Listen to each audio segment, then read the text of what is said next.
Yes, while it is true you can no longer find Haribo sugar-free gummy bears anywhere, you can still get sugar-free gummy bears, and they will still make you crap yourself. Let's check out another actual Amazon review. After a late night study session, I felt confident, but I had to decide between sleeping in or cooking breakfast. My eyelids chose to sleep. My stomach later regretted this decision, and after several uncomfortable stomach growls, I finally decided to make a quick stop by the campus bookstore and grab a snack before my test. Since the semester was ending and everyone was going home for the summer, a lot of items were on sale, including the snacks and candy that they kept up front. Being in the hungry state that I was in, it felt only logical to pick up the largest, yet least expensive candy in order to get more bang for my buck. And there they sat, 2 bags of Haribo sugar-free gummy bears. Buy one, get one free. What a deal, I thought naively. I would eat 1 bag before my test and 1 bag afterwards. As I walked to class, I gleefully chewed on those abominable little bastards, unaware of the utter mayhem that they would soon unleash upon my poor, poor anus.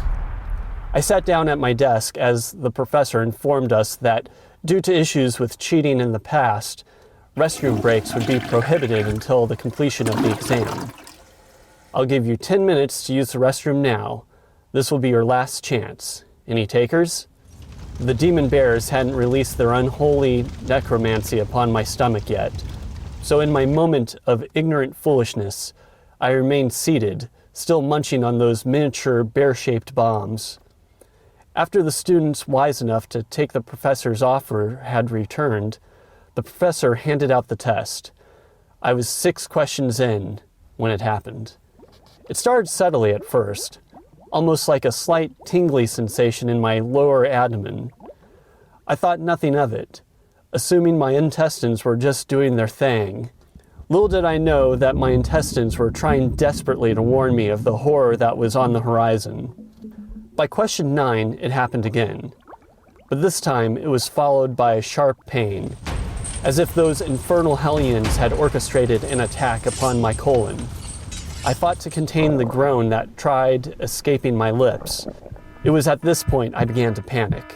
Something was going horribly wrong, and I needed to get through this test before it got any worse.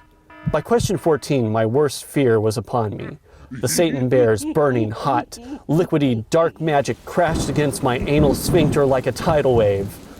I was able to close the hatch just in time, but those relentless, toxic bears beat against it like orcs breaking down the doors of Helm's Deep.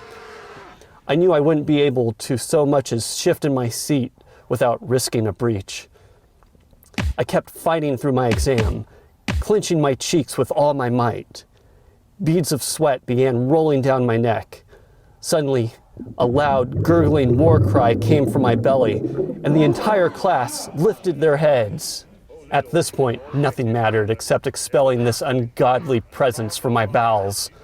With 15 questions left, I promptly wrote C for every answer and ran out of the classroom. My professor yelled something, but I was too preoccupied with the volcanic eruption that needed to take place before I could find sweet, sweet relief. I burst into the bathroom like the Kool-Aid man, and behold, the handicap stall was empty. Sun rays from the adjacent window shone upon it as if it were a gift from God himself.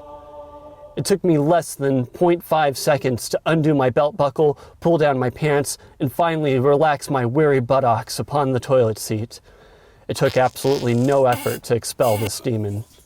Almost immediately, the floodgates of hell were opened, and the damned, liquefied souls of an entire bag's worth of gummy bears cried as they burned through my sphincter and into the watery abyss below. I never felt such simultaneous relief and anguish in my life. After 30 more minutes of this, I immediately went home, dug a hole in my backyard, and burned the remaining bag of gummy bears. I leave with this. Do not, I repeat, do not eat these spawns of Satan. Not only did they cause me to fail my final test, but the anguish I experienced is something I wouldn't wish upon anyone, not even my worst enemy. The only place these God-forsaken hell bears belong are buried deep below the Earth's surface. You've been warned, people. You've been warned.